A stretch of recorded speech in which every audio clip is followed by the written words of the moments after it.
Ngayon po ay pagkatapos po natin na magbigay po ng papuri at salamat sa ating Panginoon. Mas lalo pa po tayong bubusugin ng mga salita po ng Diyos. Amen. Amen.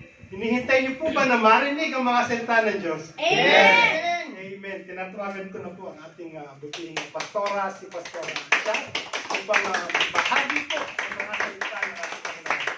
Amen po.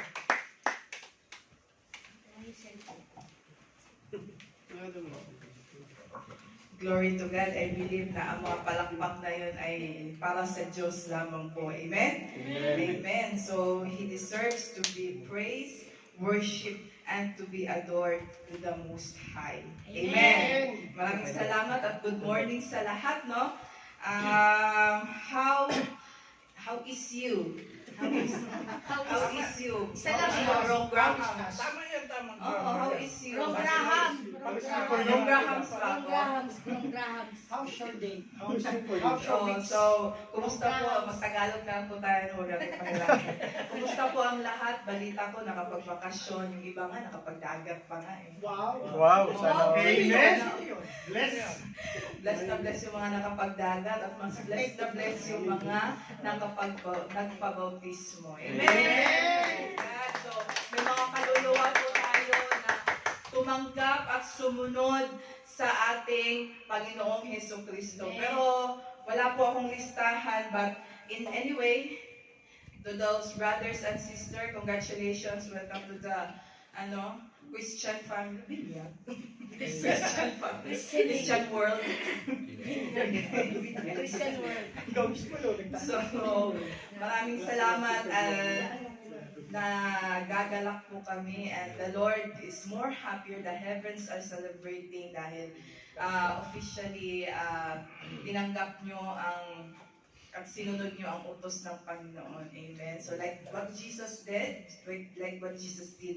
nagpabautismo din siya, and also tayo din, and kayo din. So, let's follow the example of Jesus. Kaya nga po, ang topic na binigay sa atin for this month of April ay the topic of servanthood. Amen. So, aware naman po tayo, no, na April na. April na. Bilis ng panahon, no? Kaka-January pa lang. Kaka-exchange gift pa lang natin yung nakaraan. Yung exchange gift nga, hindi pa napakinabangan. April na. April na, ang bilis ng panahon. At ang bilis din lumipas yung Ramadan, yung pagod. Ay, nakakapagod. So, maraming salamat sa Panginoon sa lakas at grasya na kanyang binibigay sa atin. So, April today opens another topic about servanthood. So, amen. Sino po ba ang may alam kung ano sa Tagalog ang servanthood? Natin. Mas makarelate tayo. Masyadong English yan eh. Parang kamag-anak ni Robin Hood yan eh. Servanthood. Ano ang Tagalog ng servanthood? Malapit na tayo doon. Ganun na. Paglilingkod. So, ganun. Paglilingkod. Ganun din. Paglilingkod. So, sabi nga that servanthood is the role of being a servant. So, the root word there, ang keyword natin dito sa ating topic is being a servant. The servant. So, ano nga ba ang ibig sabihin? Iikot muna tayo sa word na servant. Ano ang ibig sabihin ng servant? A servant is a person who performs duties for others, especially a person employed in a house on domestic duties as a personal attendant. So, yung mga PA, mga helper, mga yaya, ganyan. Or a person employed in the service of a government. Yun yata yung mga public servant.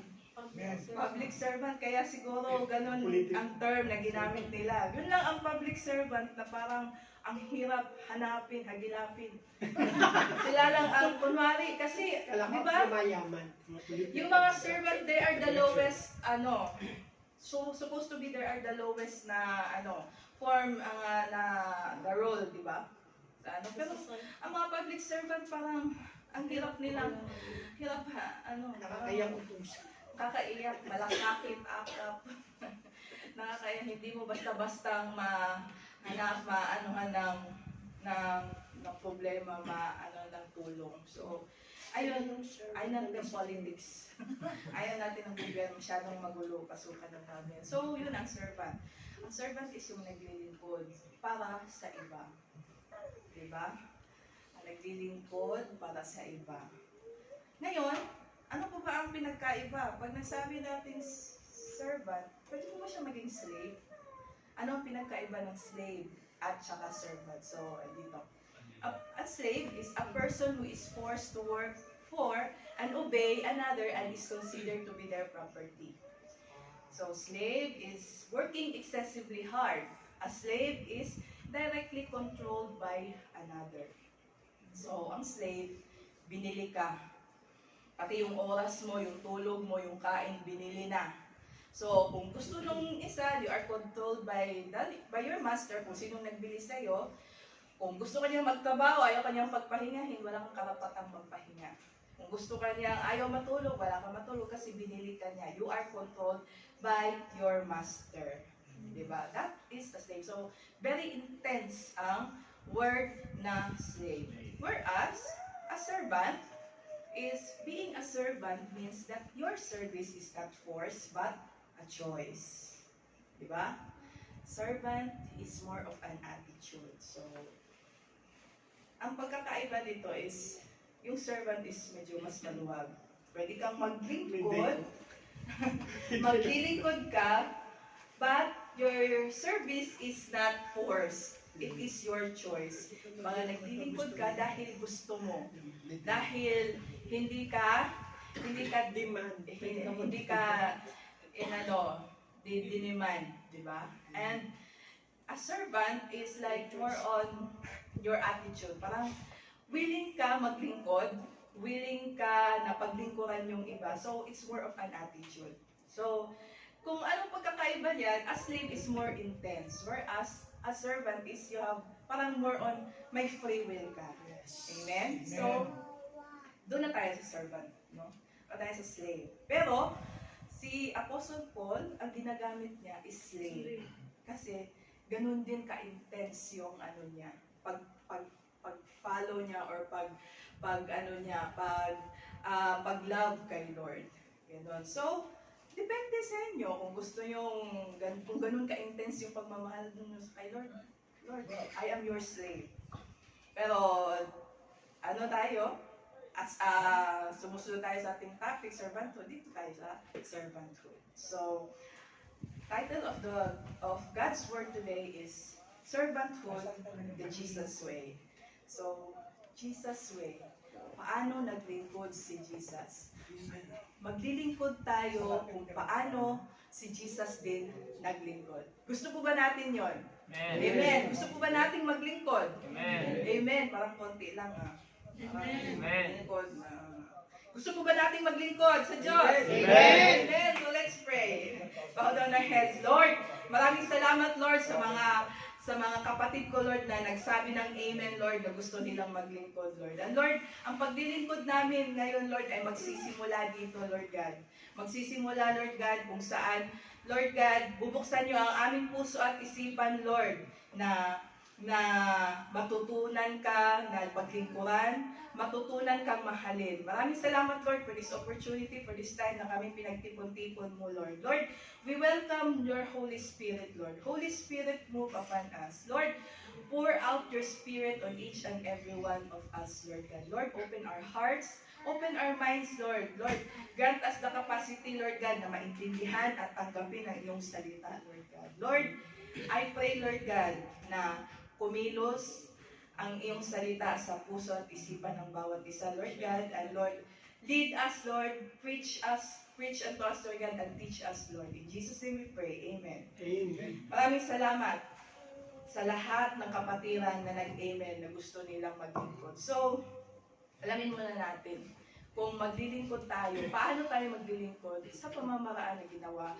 ni Panginoong Jesus. So, nung si Jesus pumunta dito sa mundo, nung inano siya dito, nung pinanganak siya or nung pinapisay pa siya, the Old Testament. Paano ba siya? Ano ba ang tawag? How did Jesus introduce himself in the world? Paano siya pumunta dito sa mundo? In the book of Isaiah, in the Old Testament, ano siya, nung pinapisay pa siya, nung nagkaroon ng vision si Prophet Isaiah about this promised Savior. Isaiah 42, 1-3, ano sabi? Here is my servant, whom I uphold, my chosen one, in whom I delight. I will put my spirit on him, and he will bring justice to the nations. He will not shout, or cry out, or raise his voice in the street. A bruised reed he will not break, and a smoldering wick he will not snuff out. In faithfulness he will bring forth justice. So, nung pinapisay si Jesus as the promised Savior, anong tawag sa kanya? He is a servant. Amen. So he is a servant. Another book, another prophecy from the book of Isaiah again, Isaiah 53, 1-2.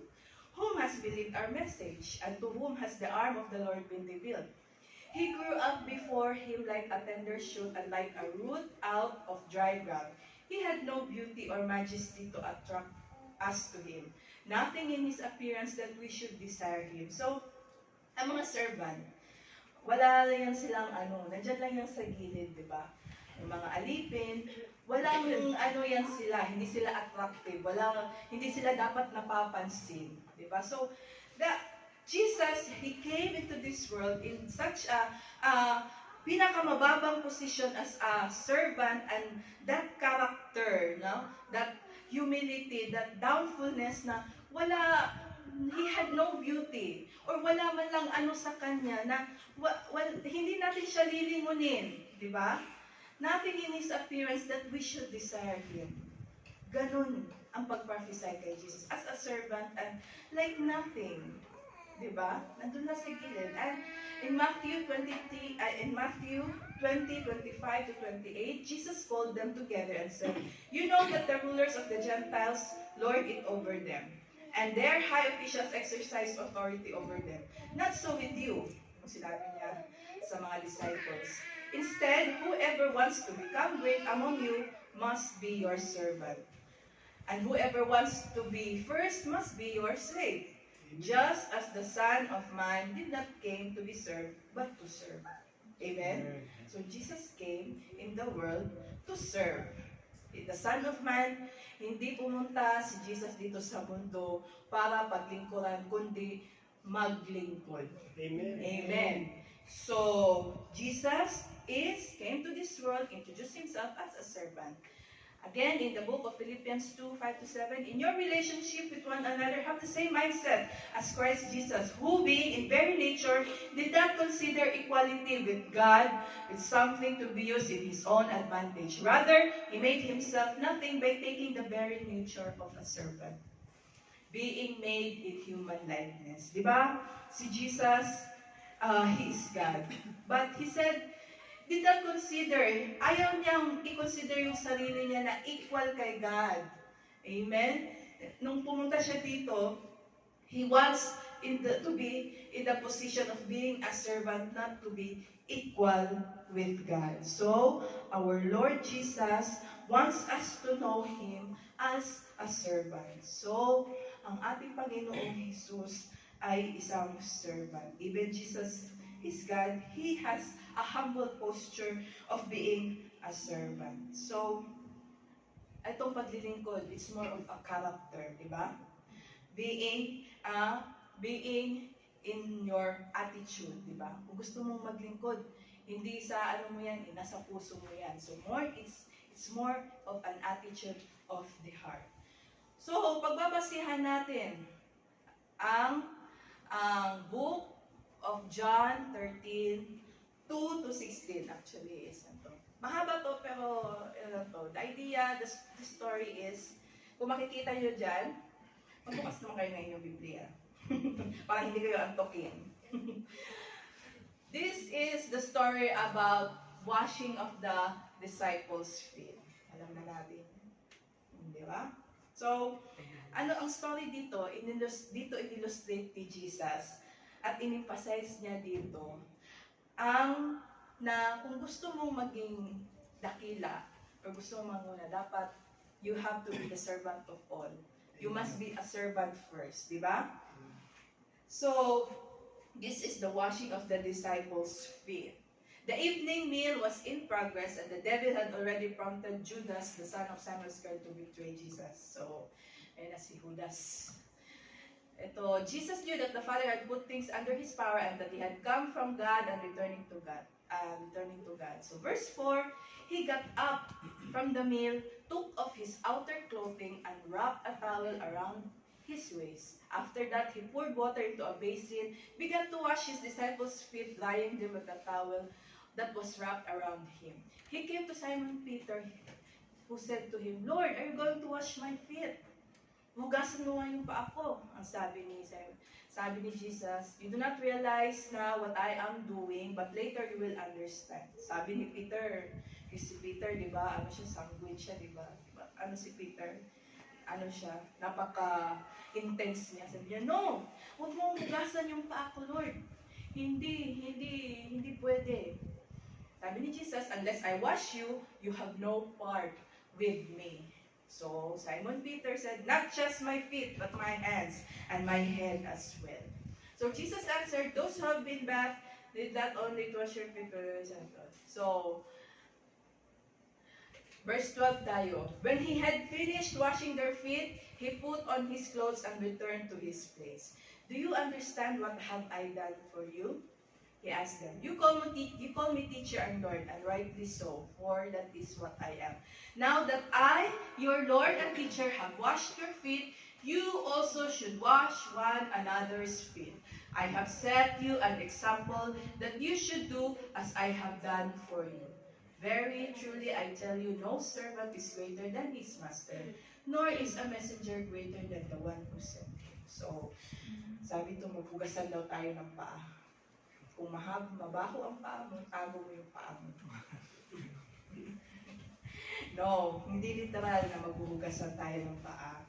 Ang sabi dito ni Jesus, kasi that time, kung ikaw, ang washing of someone's feet, ang gumagawa lang yan is a servant, a slave. Pinakamababang uri ng tao dati ang slave, na kung saan yun ang ginagawa niya kapag may bisita sa isang bahay, hinuhugasan niya ang paa ng mga bisita. So, ganun ang ginawa ni Jesus. So, makikita natin ang isang attitude of a servant and the attitude of humility.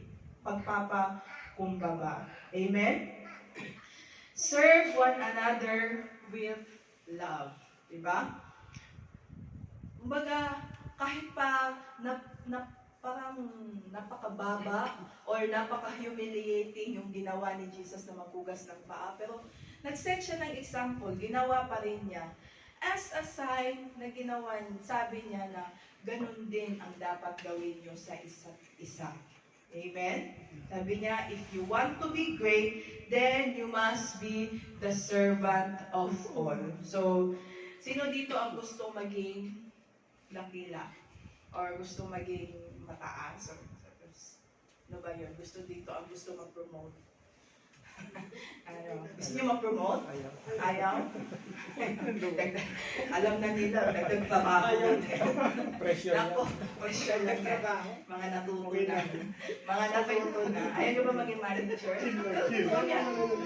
Kaya umayaw, biblical kasi yan eh. Di ba? Biblical eh. Kung gusto mo umanga, you must be the servant of all. So, gagawin mo lahat. Di ba? Gagawin mo lahat para maabot yung kataas-taasan na yun. Pero, dito sa paglilingkod natin sa Panginoon, ganun yan. Hindi siya nakakatawa or hindi siya nakakadala kasi ang paglilingkod sa Panginoon is satisfying. Amen. Amen po ba, no? Iba yung reward kapag iba yung satisfaction ng puso ng isang naglilingkod sa Panginoon. Amen po ba? Amen. So, like for example, sabi nito, you must be the servant of all. Example ko yung ating Pastor Eli, di ba? Nung last meeting, di ba? Sabi, nasa kanya na lahat ng ministry. education, hindi lang yung mga ministry lahat, hindi lang yung mga prayer, mga kundi pati yung maintenance. Yung maintenance pa lang dito sa loob ng simbahan, grabe na yun. Yung barado na naman yung kanal. Alam niyo na kung anong gagawin. So, you must be the servant of all. Diba? Kung gusto mo na kung gusto mo maging mataas, you must start with the basic. Magsimula ka sa pinakailalim, which is being a servant. Amen? At ang pangunahing katangian na nakikita natin sa isang Kristiyano ay what? Itong servanthood. Isa ito sa pangunahing katangian kapag ikaw ay Kristiyano, ikaw ay naglilingkod. Amen. Amen. Kaya, yung mga bagong nabaptize, mga kapatiran natin, mga bagong nabaptize, sino ba sila? Ito parang si Kuya Randy yata, si Kuya Ruby, gano'n. So, kasi kung nagtataka kayo, ay okay, dito, okay na. Parang, ano na ba yun? Yun pa sa mga nagtataka po, ano nang kasunod ng story ninyo sa inyong buhay Kristiyano, ito na yung sagot. Ang paglilingkod. Amen? Kasi nga, sinasabi ko, kung hanggang doon lang yung story ni Lord sa'yo, na tinanggap mo siya, nabautismuhan ka na, dapat doon pa lang sa pagbautismo sa'yo, nilublob ka na ng 10 minuto para diretso ka na langit. Di ba? Kung will lang ni Lord na kunin ka na agad, pagkatapos kang mabautismuhan, dapat habang bumubula pa lang, hindi ka na inahon para diretso ka langit. Diba? Pero hindi. That's not the will of God. Ang gusto ni Lord, gagamitin ka pa niya pagkatapos mo. Amen? Amen. Pagkatapos kang mabautismuhan, ang gusto ni Lord, gagamitin ka pa niya. Amen? Kaya tayo ay dapat maglingkod. Amen? Kaya hindi ka pa kinuha ni Lord nun kaya hindi ka niloblob ng 10 minuto kasi gusto pa niyang maglingkod ka. Amen? Ang sarap sana nun kung diretso langit ka na. Nung nabautismuhan ka, tapos hindi ka na inahon. Nung diretso langit ka talaga ng instant. Kaya lang, hindi pa yun ang gusto ni Lord, gamitin ka pa para sa kanyang kapurihan. Sabi ko nga, ang pangunahing katangian ng isang Kristiyano ay ang nagsiserve. So, what is a servant again? Servanthood or servant, sabi ko nga, is more of an attitude of the heart, di ba? It's more of sa katangian mo, di ba? Nasa puso mo.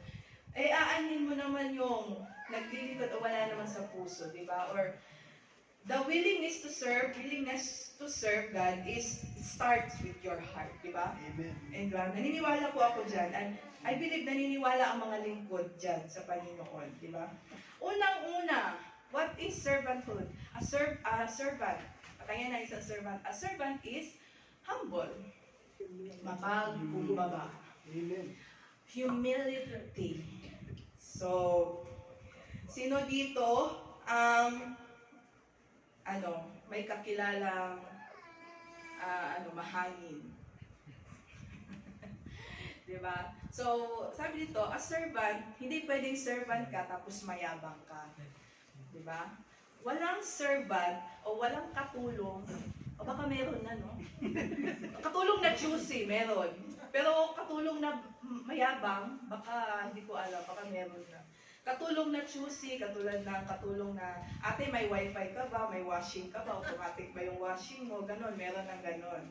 Katulong na choosy, meron. Pero pag mayabang, parang hindi ganon. Kapag ka servant ka, kapag ka isa kang katulong, hindi pwedeng mayabang ka, di ba? Hindi pwedeng mapagmataas ka kasi naglilingkod ka, nagsisilbi ka lang. Amen? Hindi pwedeng prideful ka. Philippians 2:3-4. Do nothing out of selfish ambition or vain conceit. Rather, in humility, value others above yourselves, not looking to your own interest, but each of you to the interest of others. So, servant is more, you should have the attitude of humility. kumbaba, di ba? Willing ka to serve. Willing, lahat ng ginagawa mo is from your heart, your willingness, di ba? Kung ano mang gagawin mo, whatever it is, you should have the ability na mapagkumbaba kasi servant ka. Amen? Minsan kasi tayo, pagka may ginagawa, or sino dito kapag may ginagawa ka na labag sa iyong kalooban, nagre-reklamo ka. Meron naman sila. Lagi na lang ako nakikiwas, lagi na ako ang dishwasher. Lagi na lang ako ang naglilingkin. Sila naman, sila lagi na lang nandun, naglalaro. Ako lagi ang dishwasher. Ako lagi naka-schedule dito. Meron ba gano'n? May narinig na ba kayong gano'n? Wala ka naman, no? Walang ganyan dito. Di ba? Oh. So, minsan din, hindi rin dito, kahit sa trabaho natin, like for example, inaatake tayo ng pride natin, di ba? Nag-aral ako ng ganitong kurso, tapos gaganyanin lang ako, tapos pinag-aral ako ng magulang ko, tapos ganito lang ang trabaho ko. Mga ganun ba na na thoughts sa atin? Ano na yon? Inaatake ka na ng spirit of pride. Diba? Bakit tayo napunta sa topic na pride? Kasi the opposite of humility is pride. Amen. Pride. Pride, hindi sa kundi ugali. So, pride. Ano ba itong pride? Yung ka. At itong pride na ito, napaka-dangerous pala nito, no? Napaka-deceitful daw nitong pride. Kasi kung ikaw ma-pride, kahit ikaw mismo, hindi mo na namamalayan sa sarili mo na ang taas na pala ng pride mo. Diba? At mahirap i-correct ang taong ma-pride. Diba? Amen po ba? Amen. Mahirap i-correct ang taong ma-pride. And si Jesus, hindi siya exempted sa ganitong issue. Marami siyang na-deal na mga tao na ma-pride o mapagmataas. Like, specifically this group of persons. Sino ba? Yung Pharisees. Akala ko, mga Yemeni. So, akala sasabihin yung mga Yemeni. So, specifically this group of people, Jesus always in conflict with these people, the Pharisees. Di ba? Maraming mga, kung nagbabasa kayo ng Bible, maraming mga incidents dito na lagi silang nare-rebuke ni Jesus. They're always in conflict with Jesus. Pero si Jesus, nagkaka-conflict sila not because si Jesus gusto makipagdebate or si Jesus gusto makipag-away, hindi ganon. Kundi nare-rebuke sila ni Jesus, di ba? So, sino itong mga tao nito, these Pharisees? Ito sila mga religious na tao. Napaka-stricto nila. Lagi nilang sinusunod yung mga batas, mga rituals. Marami din ito silang na-memorize na memory verse. Mas marami pa silang na-memorize na memory verse kaysa kay Jonah. Oo. So, kaya, they always thought that they are better than others, di ba? Ito mga Pharisees, ito mga mapagmataas to. So nagtataka kayo, bakit hindi na lang sila ang ginawang disciples ni Jesus? Sila naman yung laging nasa templo. Sila naman mas nakakaalam ng salita, ng mga scriptures. Bakit hindi na lang sila agad ang ginawang disciples ni Jesus? Bakit kailangan pa niya kumuha doon sa mga mangingisda, di ba? Bakit? Because of pride. Masyado silang mapagmataas. These Pharisees, they are so full of themselves, di ba? And God cannot work if you have the spirit of pride. Hindi, kapag may pride ka sa puso mo, lahat yan, ang gustong gawin ni Lord sa buhay mo, hindi niya magawa kasi may spirit of pride ka. Diba? Nandun yung pride sa puso mo. Pride is opposing everything that God wants to work in you. Kaya, itong mga Pharisees dito, kapag nagpe-preach si Jesus, ayaw nilang tanggapin ang katuruan ni Jesus. Amen? Di ba? Ayaw nilang paniwalaan si Jesus. Ayaw nilang tanggapin si Jesus. Mas naniniwala pa sila sa sarili nila kaysa kay Jesus. Siguro sa isip-isip, bakit kami maniniwala dyan? Isip mo ba siya? Di ba? Because of pride. Kapag mataas sila. Even Jesus, ayaw nila. Diba? Ayaw nilang tanggapin. They're so full of themselves. Bakit na? Bakit? Kami ang mas nakakaalam eh. Kumbaga, pride, entitlement. Ganun. Pride, entitlement. Hashtag. Ganun yun. Diba? So, pride, entitlement is where sin started. Diba? Kung maaalala natin si Lucifer, dyan siya. Diyan nagsimula ang lahat. Bakit si Lucifer? Si Lucifer, ang story ni Lucifer, di ba? Si Lucifer yung demonyo. Ginawa siyang angel siya dati, ginawa siyang pinakamaganda, pinakamataas na creation, angel above all. Pero, hindi siya nakontento. He believed, naniniwala siya na I deserve more than that. Hindi pwede, parang deserve ko pa, not only this title na ako ang pinakamaganda, ako ang pinakamagandang umawit, ako ang pinakamaganda na angel, ako ang pinakamataas na angel. Parang hindi siya kontento. May pride siya na entitled na I deserve more. Kaya naghangad siya na pumunta sa trono ng Panginoon. He wanted to ascend to the throne of God. Pride, entitlement. Kaya ginawa ni Lord sa kanya, binaba siya. Diba? Tinapon siya. Kaya nga, itong pride, napakadelikado, di ba? Yung trending na road rage. Kung sana may nagpakumbaba noon, o hindi ganon kalaki yung magiging damage niya. Amen po ba? Walang nagpakumbaba eh. Walang lahat entitled na sila ang nasa tamang lugar. Diba? Kaya, ganun ang nangyari. We will look at the parable, this parable in the book of Luke 18, 9-14. This parable of the Pharisee and the tax collector. Alam natin yung story na yan. So, si Pharisee, nagpipray, nagpipray, sabi niya, thank you Lord, kasi di ako katulad ng ibang tao dyan na kawatan, makasalanan, adulterers, or not even, hindi katulad nitong katabi kong tax collector. Sino ba ang tax collector ng mga panahon na yun? Sila yung pinakamakasalanan, di ba? They are hated by the society, by the people, all in all. Bakit galit na galit, or considered sila na as a worst sinner of that time? Because traidor sila, corrupt sila, kawatan sila, di ba? Pinapatungan nila ng mga tax sa mga tao, di ba?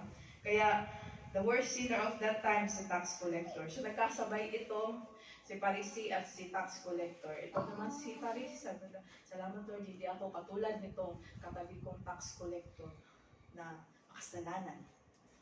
Nag-aanon ako, nagpa-fasting ako, nagbibigay ako ng offering, ng tithes ko. Hindi ako katulad nitong isang itong kasalanan. Habang itong tax collector na nakatayo doon, nasa malayo lang siya, hindi man lang siya makatingin ng diretsyo sa templo, nakayuko at pinupukpok yung dibdib niya. Sabi niya, Lord, maawa ka sa akin, ako'y makasalanan. Yun lang ang sinabi niya. Wala siyang ibang sinabi. So, who do you think went home justified? Sino daw ang umuwi na mas, napatawad? The Pharisee or the tax collector? Of course, the tax collector. Amen. So, etong parable na ito, may modern version to. Ngayon, 2025 daw. Bagong upgraded na tong parable na ito. Latest. Oo. So, ang bagong character na ito, bago itong Pharisee na to, isang nagsisimba regular na nagsisang member ng simbahan, at isang backslider. Itong nagsisimba, sabi niya, Lord, nagsisimba ako lagi, nagbibigay ako ng offering, wala akong absent, Lord, kahit online, present ako. Ganun. So, nothing wrong with that. Nothing wrong with that, no? Habang itong backslider, nagpapray siya, Lord, patawad po. Sinubukan ko naman. Pero, nabigo kita. Patawad ko. So, sino ang mas umuwi na, sino doon ang mas went home justified? Sino ang prayer doon na mas pinakinggan ni Lord? Likewise, the backslider, di ba? The tax collector. Ano po ba ang point ng story dito? Point is, ang pagpapakumbaba ay mas kinalulugdan ng Panginoon. Amen? The humility of the tax collector made him justified before God. Amen? So, the point is, kapag ka naglilingkod ka, dapat ikaw ay mapagkumbaba. If you're a servant, you should be humble. Servant, next is, a servant is submissive. Ano to submissive?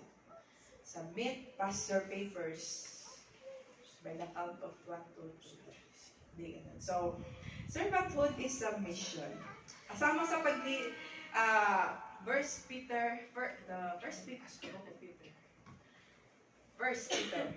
chapter 5, verse 5. In the same way, you who are younger, submit yourselves to your elders. All of you, clothe yourself with humility toward one another, because God opposes the proud but shows favor to the humble. Amen. Amen po ba? Amen. So, servanthood is submission. Kasama sa paglilingkod ay ang pagpapasakop, pagsuko natin sa nakakataas sa atin. Amen. So, tayo mga Pilipino, may Bengali po ba tayo dito? O mga Indiano po ba dito? Pakistani, wala naman. So, tayo mga Pilipino, likas sa atin na magalang tayo. Diba? Magalang tayo sa matatanda. Amen? Mga matatanda.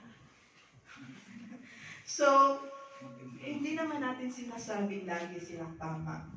Diba? Hindi natin sinasabi na yes, tama sila lagi. Pero nagpapakumbaba tayo. Amen? Dinirespeto natin sila. Amen po ba? Sino dito ang mga walang hiya sa matanda? Diba? Lahat tayo. Diba? Nature na sa atin, hindi natin kayang bastusin ang isang matanda. Diba? So, sa atin, ang mga mapagkukumbaba at marespeto tayo mga Pinoy. So, ito. Ngayon, i-apply natin to, itong verse na to, i-apply natin to sa ating spiritual family dito, our church. So, in the church, we should do the same way. We should respect and submit to our elders. Submit yourselves to your elders. Diba? Who is our elders? Dito. Sino daw dito sino dito ang nakakatanda? Pag hindi nyo pa masagot yan, ewan ko na lang. Uuwi na siya, hindi nyo pa maano yan. Hindi nyo pa masabi-sabi. So, who is our elders here that we should submit to them? Okay, yung mga pastor natin. Yan. Itong mga, sino pa, hindi lang sila. Mga cell leaders natin. Di ba? Mga grupo natin sa Bible study, yung mga leader natin. Respeto natin sila. We should submit to them. Yung mga head ministers natin. Di ba? Head ministers. For example, itong music ministry dito. Sinong head minister? Sino O si Markada. Submit tayo sa kanya. Submit kayo sa kanya. Di ba? Parang may issue si Pedro ka. Ang tanong, kasali ka ba? Bakit ka may issue? So, again, ang mga cell leaders natin, yung mga ministers natin, yung mga pastors natin, nagkakamali din sila. Kasi tao lang sila. Hindi sila lagi tama. Pero si Lord kasi ang naglagay, si Lord ang nag-appoint sa kanila sa dyan na posisyon. So, let's respect them and we should submit to them. Kapag sinabi nila na mag-BS tayo, na ganito, ganyan, mag-BS tayo, ganyan. Kapag sinabi nila na mag-prayer meeting, then mag-prayer meeting. Submit. Diba? Respect to them. Submit yourselves to your elders because God opposes to the proud but shows favor to the humble. Amen? Makalimutan ko naman. Okay. So, next is, okay, meron pa isang verse dito. Hebrews 13:17. Have confidence in your leaders and submit to their authority because they keep watch over you as those who must give an account to do this so that their work will be a joy, not a burden, for that would be no benefit to you. So, ang gagawin din daw natin is mag-submit tayo sa kanila kasi, kumbaga, para ang kanilang gawain daw ay maging magaan, maging joy. Gusto po ba natin na mahirapan sila? Ha? Ha? Walang sumagot tayo. Gusto yata nila na hihirapan ka tayo. Gusto nila. Walang sumagot, silent sila. Gusto nila na burden lagi si tatay. Sabi kasi dito, so that their work will be a joy, not a burden. So, huwag tayo maging burden. So, tulungan natin ang ating tatay. Diba? Ating mga pastor. Tatay, Kuya Eddie din. Ating Cloud. Diba? And so, huwag tayo magpasaway. Kasi minsan sa ating paglilingkod, diba? Hindi naman may iwasan na meron kang, hindi ka nag-a-agree sa kanyang idea. There is opposite opinion. There is opposite ideas. Lalo na sa each other or sa ating mga elders. Pero, sabi ko nga kanina, hindi natin sinasabi lagi silang tama, pero we are ought to submit to them. Diba? As the scripture says, submit to their authority. Diba? Kaya, minsan, kapag like for example, yung na yan. Nakakita ba tayo ngayong lugar dito? Like for example, yung tubig na yan. Tubig? Hindi. Yan mo lang yan. Yan mo lang yan. Kuya. Sa tingin nyo ba, dapat dyan siya nakalagay? Hindi, di ba? So, ang gagawin natin, aalisin natin siya. For example, aalisin natin siya. Ilagay natin siya sa dapat kalagyan. Dapat kalagyan. So, ganun din sa atin. Dapat tayo mga members o tayo mga lumugar tayo sa ating dapat kalagyan. Diba?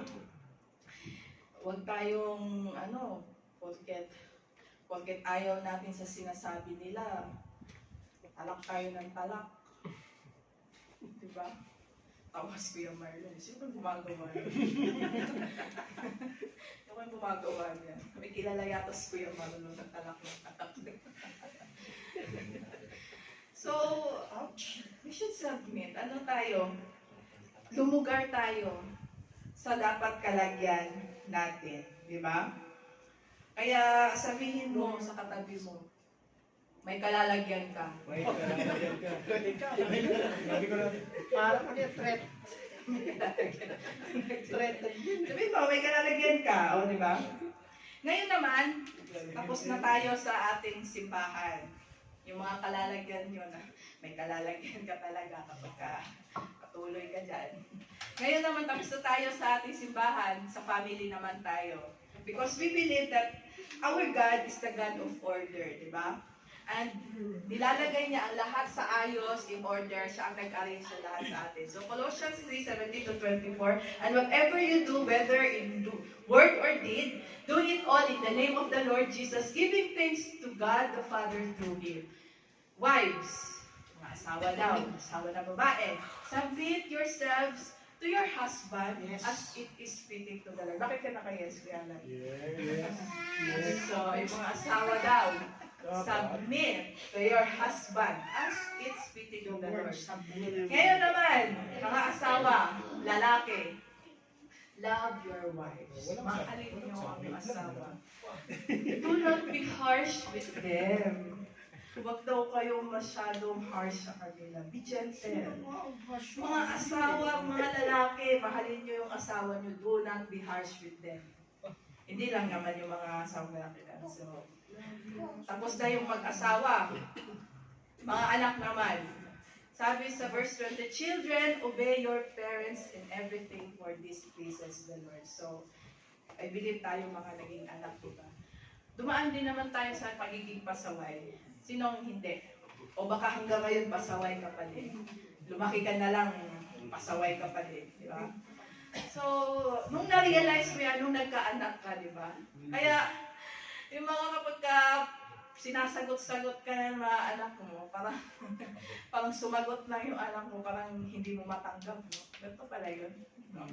So, wives, husband, children, obey your parents in everything, for this pleases the Lord.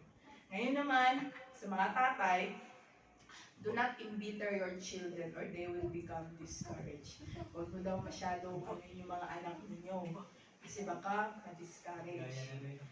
Ngayon naman, pagkatapos sa isang pamamahay, kapag may may yaya ka or may katulong ka or this only not apply sa isang kundi sa mga pinagtatrabahuan natin, slaves, obey your earthly masters in everything and do it not only when their eye is on you and curry their favor, but with sincerity of heart and in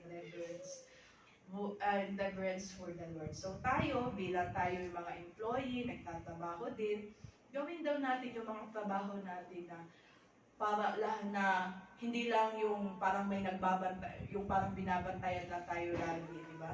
Hindi yung kapag walang nagbabantay, tinutulugan mo lang din, di ba? Pagising mo, mag-out ka na lang. Sana Diba? Pagising mo, mag-out ka na lang. Diba? Ano naman yun? Ano naman yun, di ba? So, gawin mo yung dapat mong ginagawa habang naka-duty ka or do it, hindi lang para sa mga earthly masters nyo or sa mga managers nyo, but do it for the Lord. Whatever you do, work it with all your heart as working for the Lord, not for human masters. Since you know that you will receive an inheritance from the Lord as a reward. So, it is the Lord Christ you are serving. So, si Lord daw ang magre-reward sa inyo, di ba? Bonus na lang yung sahod natin. But if you do your work well, ang mas malaki reward galing kay Lord. Amen? Amen. Amen. So, ganyan nag-organize si Lord sa kanyang, sa mga bagay-bagay. Kaya yung mga anak na pala sagot, wala sa ayos yan. Yung mga asawang laging nagtatalo, ano sa tingin nyo? Wala din sa ayos yan. Diba? Kaya ang pamilyang walang nagpapakumbaba, again, wala sa ayos kasi walang may pride. Amen. Romans 12:3. May pride ulit. For by grace given to me, I say to you that do not think of yourself more highly than you ought. Huwag mo daw tingnan yung sarili mo na andun ka sa pinakamataas daw. Eh, hanggang dito ka lang. Ang tingin mo sa sarili mo dito. Eh, flat 5 ka nga lang. Ang tingin mo talaga, pinipilit mo talagang 6-footer ka. Diba? Grabe yung tawa ni Ate Glog.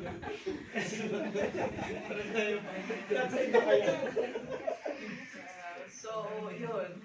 Next point is, what is a servant? A servant knows his or her place. So, yun na nga. Pagka katulong ka, alam mo kung saan lang yung lugar mo. Hindi naman bibida-bida ka dyan. Di ba? Kapag ka katulong ka, syempre, hindi ka sasali kapag ka may party. Hindi ka hindi ka sasali sa may kapagsalamuhan. Dapat, alam mo yung lugar mo. Dapat ikaw yung nagsisilbi. Ikaw yung umiikot-ikot kung anong pangailangan ng So, tayo din, as a servant in the Lord, dapat alam natin kung saan lang yung lugar natin. Hindi natin pinangungunahan yung mga nakakataas sa atin, o hindi natin pinangungunahan yung ibang kapatiran natin. Amen? We must know our place. Next point, a servant, of course, dahil servant siya, he should serve. A servant serves. Amen. Kanina, more on attitude tayo, di ba? Kinorek natin yung sarili natin na dapat humble tayo, wala tayong pride, nagsasubmit tayo, nagrespeto tayo, alam natin yung lugar natin, kasi di ba, Rika, wala tayong pride. Ngayon, nakorek na natin yung puso natin, doon naman tayo sa gawa. Di ba? Kaya tayo tinawag na servant kasi dapat may gawa. There should be a word, there should be an action. Di ba? A servant is also a minister. Di ba? Ano yung minister? One attending to the needs of someone. So, pangangailangan ng iba ang ginagawa niya, hindi yung pangangailangan niya muna. Amen? Mark 10:42 to 45. Jesus called them together and said, "You know that those who are regarded as rulers of the Gentiles lord it over them, and their high officials exercise authority over them. Not so with you. Instead," ito yung ano niya sa mga servants, as mga disciples niya, "whoever wants to become great among you must be your servant. And whoever wants to be first must be slave of all. For even the Son of Man did not come to be served, but to serve." Yun na sinabi ko kanina. Si Jesus nga, naglilingkod. Diba? Sabi sa verse 45, Son of Man did not came to be served. Hindi siya pumunta dito sa mundo para siya ay mapaglingkuran, kundi pumunta siya dito sa mundo para siya ay maglingkod. Amen. The Son of Man did not came to be served, but to serve. So, our God is a servant, Christ is a servant, pumarito siya sa mundo para magsilbi, maglingkod. Kaya, likewise, we should do also. Kung si Jesus naglilingkod, tayo pa kaya, di ba? Kaya, naniniwala po ako na every believer na kapag ka-Kristiyano ka, dapat ikaw ay naglilingkod. Amen. Amen. Amen po ba? Pagka ikaw ay Kristiyano, ikaw ay naglilingkod. Unang katangian yan, na nakikita yan. Kaya nga, nag-set ng example si Jesus nung hinugasan niya yung paa ng mga disciples niya. Anong sabi niya sa dulo? Do it as well to others. Diba? Ganito din ang gawin nyo sa iba. Hindi yung literal na maghugasan kayo ng paa. Kundi, gano'n, the spirit of pagpapakumbaba, paglilingkod sa iba, ang unahin nyo. Ang gawin nyo. Ganito din ang gawin nyo sa iba. Diba? Si Jesus, ginawa niya yung paghuhugas ng paa sa mga disciple. Hindi din siya nagpahugas ng paa, diba? O sige, hinugasan ko na yung paa nyo. Sige, kayo naman, hugasan nyo yung paa ko, sabay-sabay. No, hindi ganon si Jesus. Jesus did not do it to be served back in return, but nag-set lang siya ng example, nag-illustrate lang siya na ganito ang gawin nyo. That we should serve others in humility. Diba? Philippians 2:14-15. Do everything without grumbling or arguing. Kaya yung mga nagmamaktol dyan, mga nagreklamo dyan. Diba? Lahat daw ng ginagawa natin, hindi daw dapat natin hinahaluan ng grumbling, pagmamaktol, or yung mga nagre-reklamo. Bakit kapag ginagawa mo yan? Bakit hindi natin ginagawa yung pagreklamo, pagmamaktol habang may ginagawa tayo? So that you may become blameless and pure children of God without fault in a warped and crooked generation. Then you will shine among them like stars in the sky. Kaya, lahat ng ginagawa natin, dapat lahat galing sa puso natin. So, para pag tayo humarap sa Panginoon, di ba? We are blameless and pure children of God. Ganun ang sinasabi ni Lord. Next, character of a servant. A servant listens, hears. So, listen, hears. Ano nga ba pinagkaiba? Or ng listen versus hears. Hearing, accidental lang. For example, napadaan ka tapos narinig mo nagchichismisan yung isa. Ay, buntis ka. Nagchichismisan yung dalawa. Napadaan ka lang. Narinig mo yung pinag-uusapan tapos narinig mo na ay, buntis. Ganun. Nakarinig ka ng chismis na hindi by accident. So, for example, sabi na accidental lang, involuntarily, na kahit gusto mong matulog pero maingay yung isa, di ba? Involuntary, ayaw mong pakinggan pero dahil maingay siya, naririnig mo. Yung effortless, ganun pa rin, yung effortless na dahil malakas yung boses niya, naririnig mo siya. That is hearing. So, by accident yan. Whereas, listening, focused ka. May feedback ka, voluntarily, intentional. Parang nakikinig ka, parang pag may nag-uusapan, umuosyoso ka talaga. Iba naman yun. Umuosyoso ka talaga kasi gusto mong maintindihan yung pinag-uusapan yun. Di ba?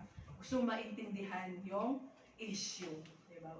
So, listening, parang kailangan din yung feedback mo. Di ba? Kailangan din yung answer mo. So, whatever it is, listening and hears, that should be a character of a servant. A good servant listens, hears. Or a good servant anticipates the needs of her master. Ang isang lingkod ay marunong makinig dahil anytime may ipapagawa si Lord sa iyo. Amen? At anytime may sasabihin si Lord, dapat makikinig ka kung ano yung ipapagawa. At dapat sensitive tayo sa boses na dapat sensitive tayo sa pangangailangan din ng iba. Sensitive tayo sa pangangailangan ng church. Diba? Ng iba. Like for example, si Kuya Joe, sabi na, ay, may na naman, bayarin na naman ng natin, katapusan na naman. Hindi naman niya intention yon, pero parang gano'n na nga. As a finance, alam namin yung galawan mo, Kuya Joe. Alam na namin yan. Pero, as a lingkod, dapat sensitive tayo pala. Di ba? Like for example, yung mga waiter, mga waitress, di ba? Nakita ko to sa post ni tatay Talagang nagustuhan niya yung fine dining nila, Kuya Mike Fine dining Kaya bakit sa tinawag na waiter, waitress? Because naghihintay lang sila, they wait for your call. Diba? Naka-standby lang sila, naghihintay kung kailan ka tatawag at sasabihin ko anong kailangan mo or may papagawa ka ba. That's why they are called waiter and waitress, diba?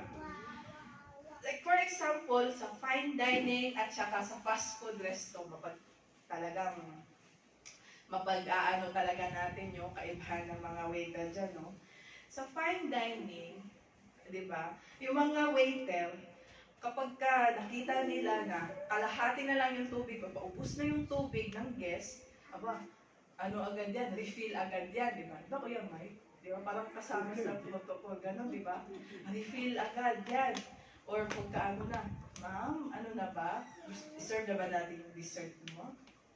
Whereas, kapag sa fast food restaurant, like, for example, yung sa Mang Inasal, hahanapin mo pa yung nagtatakal ng extra rice. Nasa naman yung nag-extra rice dito? Natuyo na yung plato ko. Wala na. Diba?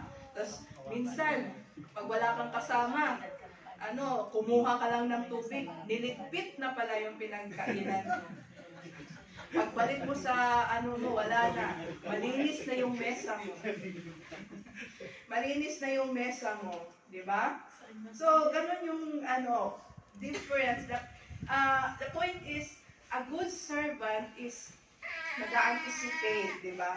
They wait to the call, to the needs of their master and of others. Yun ang punto lang. That's just the point. So, John 2, isa ito, the wedding. Isa itong illustration na naman of Jesus, the wedding in Cana. Di ba? Wherein Jesus performed his first miracle. He turned water into wine, di ba? And then, ano una dito? Ang sitwasyon dito, naubusan daw ng wine. Yung, ang celebration, yung kasalan. Naubusan ng wine, and by that time, kapag naubusan ng wine, isa itong malaking kahihiyan, di ba? So, hindi pa tapos yung celebration, ubos na yung wine nila, and then, sabi ni Jesus, kasi pinilit siya ni Mary na may gagawin, di ba? Na gumawa ng paraan para sa wine na yan. Ang sabi ni Jesus, what does this have to do with me? Anong kinalaman nito sa akin? My hour has not yet come. Hindi ko pa oras, di ba? Parang hindi pa niya oras para ipakita o magsimula siya sa kanyang ginagawa. But, ginawa pa din niya, di ba? He turned the water into wine. And, sino lang nakakaalam nun ng ginawa niya? Servant. Yung mga servant lang din. Hindi siya hindi siya nag-live ng TikTok, hindi siya nag-live ng Facebook na, may 15 dito. Sige, i-live nyo, i-record nyo, i-upload nyo na gagawin kong itong mga tubig na ito, ita-transform ko into wine. No. Jesus, in humility, in humbleness, in secret, the servants only know na ginawa niya ang miracle na iyon. Not a show off in front of others to make himself known. Diba? So, why did Jesus, kahit sinabi niya, hindi ko pa oras, hindi pa dapat ako nagsisimula, pero bakit niya ginawa ito? Bakit siya nag-produce pa din ng wine? Because he is sensitive to the needs of others. He just want to serve this couple, di ba? This couple, di ba? Alam niya na kailangan pa ng wine. Alam niya na mapapahiya ang mag-asawa na ito kapag wala nang ma-serve na wine. Kaya, ginawa niya. He did it anyway, just to serve the couple. Diba? Because he's a servant of all. Diba? And nobody knows it except the servants. So, ano naman tayo? Are we serving God? So, naglilingkod, may ginagawa ba tayo para kay Jesus? Kasi si Jesus himself, siya ay naglilingkod. He came to the world to be served. To serve, not to be served. Diba? So, at sa mga naglilingkod naman, are we serving because of our own purpose? Diba? Pupunta ako ng church kasi gusto ko makilala si sister. Mag-a-attend ako ng maraming beses kasi gusto ko makipag-friends sa kanya. Diba? Ano po bang purpose natin? Ba't naglilingkod tayo? Are we serving because of our own? Anong purpose na selfish, own natin para sa sarili natin?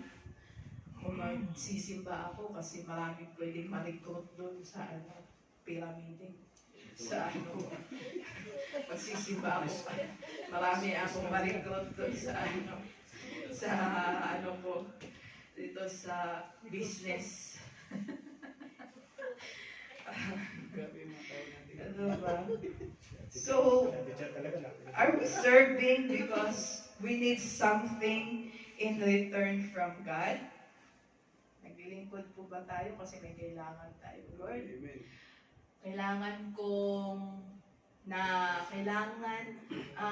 Gusto ko ng sasakyan, Lord, yung SUV. Nitong magsisimba ako, Lord, mag-offering ako, magtatides ako. Bigay mo sa akin yung sasakyan na gusto ko. Diba? Are we serving because gusto natin pumunta sa langit? Pwede naman. Pero ang sabi, sa Ephesians 2:8-9, sabi ko, Ephesians 2:8-9.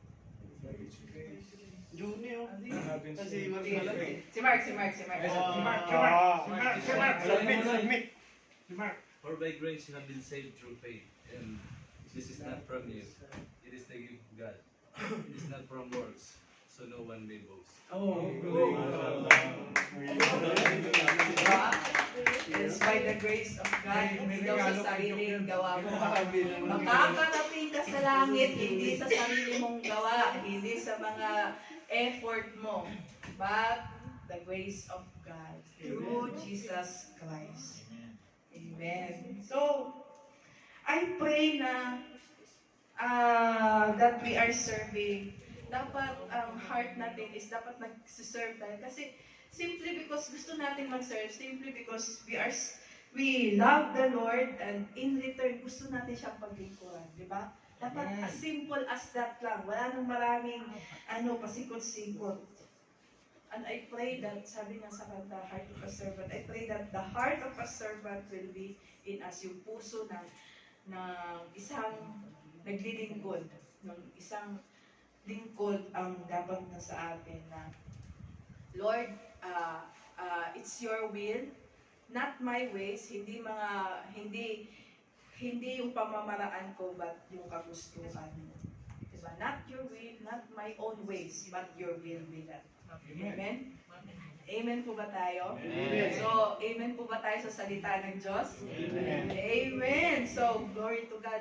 Sana lahat ay may natutunan at lahat ay narinig ang boses ng Panginoon. So, just bow down our heads just to close the Word of God.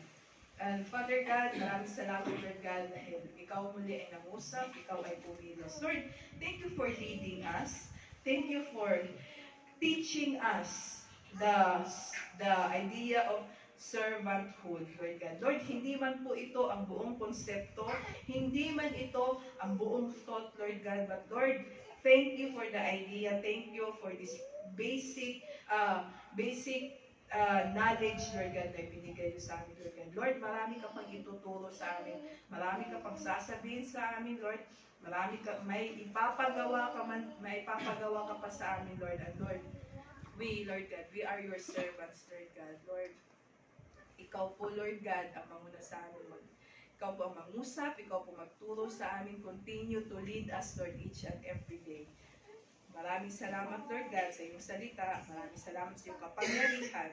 Lord, I pray, Lord God, that you will bless my brothers and sisters who have just received your word, Lord God. Lord, Ikaw po ang nakakilala sa kanila. At Ikaw po ang nakakaalam, Lord God, kung anong pangangailangan nila, Lord God, sa puso, Lord God, sa isipan nila, Lord God, or maybe in their finances, Lord God. Lord, I pray for breakthrough, Lord God. I pray for favor, Lord God, sa buhay nila, Lord God. Lord, I pray that you will pour out your spirit of them. I pray for blessings, Lord God. And I pray, Lord God, for your protection, Lord God, sa kanila at sa kanilang pamilya. Lord, I release your blessings upon them, Lord God. In the mighty name of Jesus, amen.